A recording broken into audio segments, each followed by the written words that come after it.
Welcome back to Media Week. Well, details have emerged of the shake-up in 10's sales division and MCN in the wake of the tie-up announced last month, with 10 buying that 24.99% stake in the multi-channel network. It will see MCN, Foxtel's joint venture advertising business, grow in staff by about 120 heads. For more, let's return to James Manning. So, James, of course, we've spoken to Anthony Fitzgerald about this just a few weeks ago, but in terms of the actual movements between 10 and MCN, what are we seeing? Yeah, look, they foreshadowed a lot, most of the people go over, so about 150 at 10 in sales, 120 go to MCN, 20 stay with the 10 business, including their sales chief, Louise Barrett. They haven't confirmed exactly what she'll be doing, but I wouldn't be surprised to be some sort of content marketing for 10 programming, maybe key sponsorships, a few things like that they might retain, and 10 people will leave the business. So it'd be just interesting to get, there's already a bit of chat in the market about, you know, how much share of the spend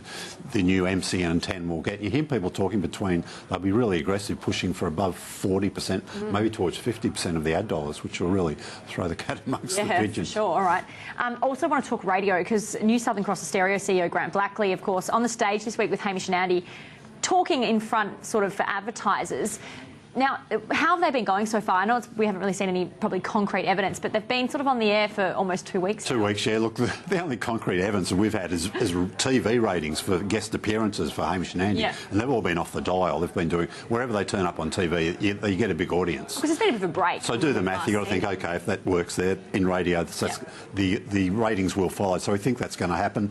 Grant Blackley told a couple of hundred advertisers in Sydney earlier this week that they want Southern Cross Stereo back to be #1 in all their key demos. The only proviso was, look, it might take a little while, he said, but that's our target. And he reminded advertisers, look, we're already #1, 25.54 and 18.49 across the networks. So they've still got a pretty good ad offer. Is there sort of a thought that if they're obviously on the drive shift, that people will keep their radio stations on that channel for the morning? That's the theory, that if you get out of your car and it's still tuned on the Hamish and Andy station, when you get in the morning, you might sample one of their breakfast shows that you hadn't been listening to, and if you like what you hear, you'll leave it there. All right, well, we'll see what happens with that one then.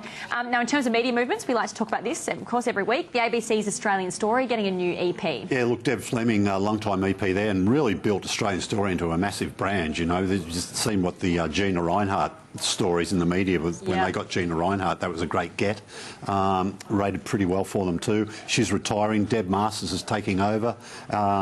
Killing Time, Deb Masters was recently working on it. Did fantastic business for the ABC. So it seems a really well-handled changing of the guard there, if you like. It's in safe hands, it seems. All right, let's talk sport. We often talk about this speculation this week that NRL TV rights will be similar to the current agreement, with the addition of 10 getting one game a week. What do you make of this? Yeah, look, Roy Masters wrote about this in the Sydney Morning Herald this week, and I think in other Fairfax newspapers, and he was sort of writing as if the deal had already been done. He seems very confident this will how it'll play out. So the changes are 10 will get one match on a Thursday night. Right. 9 will lose one of their Friday night games, but that will be compensated by having 2 games on a Sunday. Fox Sports will give up one of their games to Network 10, and Fox Sports will retain 3 games on a Saturday, lose their Sunday match, but keep their Monday night. Repeat that back to me. You follow all that? But yeah, so it's almost business as usual, but 10 will be the new player. But lots of few changes in there. Yeah. Right, okay.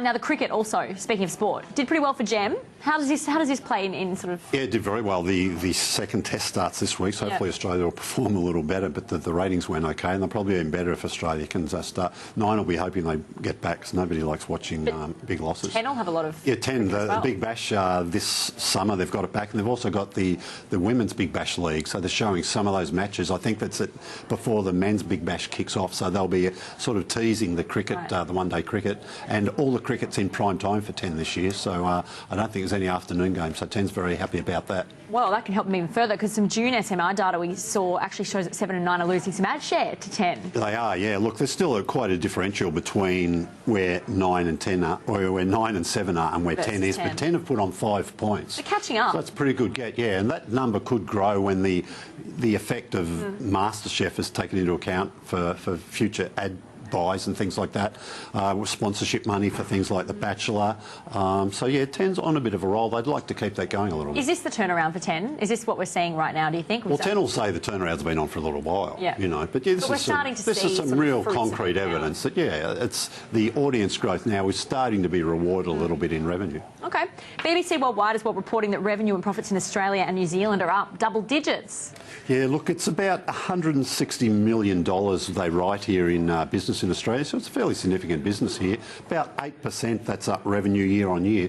The profits are up 22% though, so they make about $30 million profit out of that $160 million. So yeah, it's a good little business for them. A lot of that came from the launch of BBC First, which you've talked a lot about on the show. The ad revenues from that was quite good according to them, and programming sales have been strong across the year too, to all players. All right, well, speaking of ratings, let's talk ratings now for week 28. Kicking it off with the free-to-air networks, and of course, well, no surprise to see State of Origin, that final game, that decider, in there at top spot, but The Voice back in the top 5. Yeah, look, it's all 9, that top 5, and they're pretty dominant in the bottom half of that top 10 as well. The Voice, no doubt, staying in there for a while, probably. Yeah, sure, yeah, although it's been 3 nights, it'll start pulling back to 2 fairly shortly, I think. OK, well, let's turn the page and take a look at the rest of them. And you can see, wow, 9 really dominating the whole top 10 there. Yeah, they are. Just 1 program from 7 and 1 from 10 that MasterChef snuck in there. Coming to an end, MasterChef, so we'll see how that rates over the sort of final weeks. Let's take a look at the subscription television ratings now for week 28, starting with the top 5 sport. Yeah, and look, in pure terms, that sport actually had the top 20 spots, so we had to go down a fair way this week to find some of the non-sport, but all the NRL and the AFL there. Well, let's take a look at what non-sport ones did make it in nonetheless, and The Simpsons in there. Blended movie. Cottage Australia doing pretty well, as we said recently. It's just on lifestyle food, so it moved channels, but still got a pretty good audience there in a movie. Mixed bunch, fresh off the boat in there. About the Queen's Garden. There you go. Mixed bunch, as I said, for those subscription television ratings. Well, let's talk now television in a bit more detail, because you've recently dined at Seven's new pop-up restaurant in Lucky to get out there. It's called something special. I'm not sure about the name, but otherwise it really looks a good little business. You did find it was something special when you went in? Well, yeah, but it's a bit too of an obvious pun. I'm not sure. But look, it might work for them. But look, it's good. It's out at Parramatta. It's now open. If people want to go out there, they can go out there and sample it. It's a bit of a queue to get in, but if you hang around, you'll get in. It wasn't too bad, and it's really well priced. You know, it's quite. You know, I've heard some of the other restaurants around Australia are a little bit pricey, but this one, they've done a really good job. The chef's just very young. I think it's 22 or something, so it's a fantastic little business. They've set it up in some shipping containers.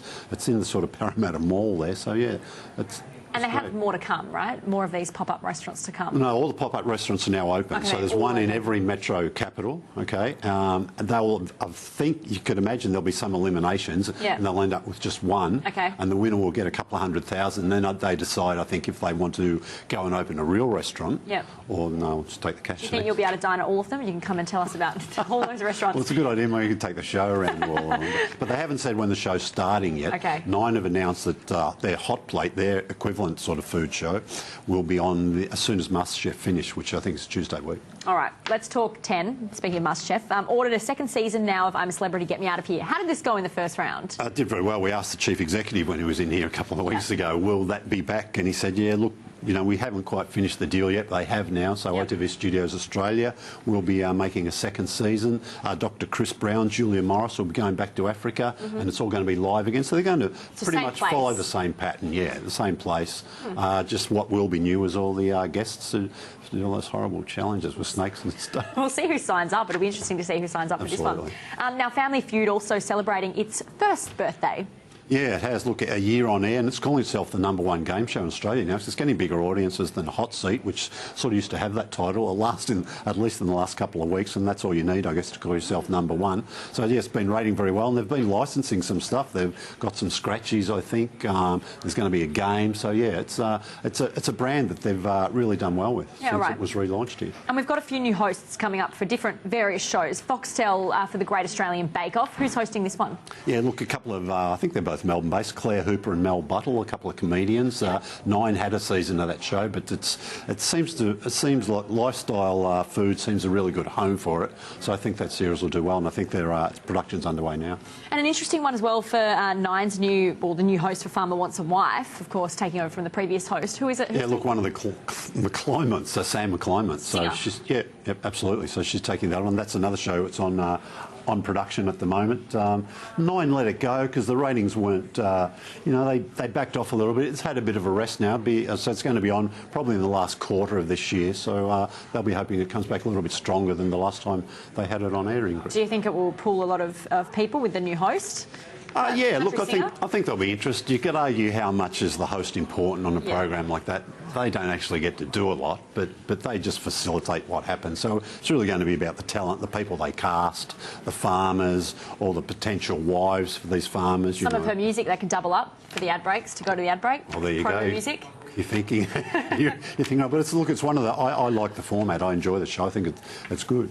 All right. Well, unfortunately, that does wrap up Media Week for this week. Big thank you to our co-host, James Manning, editor and publisher of Media Week. We have more news and analysis coming up next, so don't go away.